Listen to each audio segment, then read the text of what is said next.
एका बाजूला बुलेट ट्रेनचे इंगळे मुंबईत रचले जात असताना काल एक मोठी दुर्घटना घडली, ज्यात रेल्वे दुर्घटनेत 4 प्रवाशांना आपला जीव गमवावा लागला, अनेक जखमी झाले। एका बाजूला बुलेट ट्रेन येते तर दुसऱ्या बाजूला मुंबईतल्या रेल्वे किंवा ट्रेन प्रवासाची आपण परिस्थिती जाणून रेल्वे मंत्री एक साधं ट्विटही करत काल जे बळी गेलेले आहेत हे बुलेट ट्रेनचे बळी आहेत।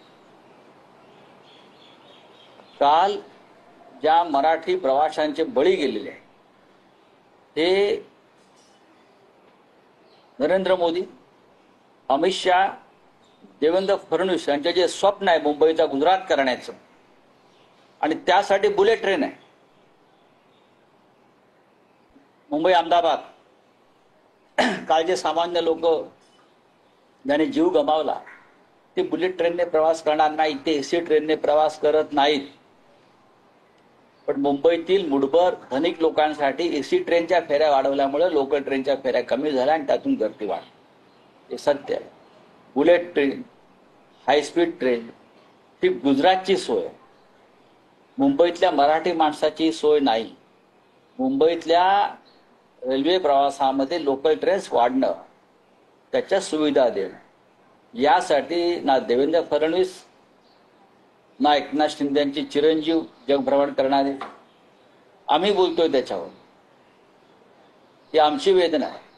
आणि मी जे म्हणतोय की मुंबईचं गुजरातीकरण जे होणार आहे पूर्णपणे या माध्यमातून बुलेट ट्रेनच्या सोयीसाठी मुंबईमध्ये ज्यादा रेल्वे लाईन पडत नाही, गाड्या वाढवत नाही, सगळं बजेट बुलेट ट्रेनला वळवलं जात आहे। आता कुठे गेले ते मुलुंडचे नागडे पोपटलाल जे फुटपट्ट्या घेऊन घाटकोपरला मुलुंडला ते फिरतात ना प्लॅटफॉर्मचं माप काढायला? काल इतक्या मोठ्या अपघातावर त्यांचं काय भाष्य आहे? काय दुखवटा व्यक्त केला? राजीनामा मागितला रेल्वे मंत्र्यांचा?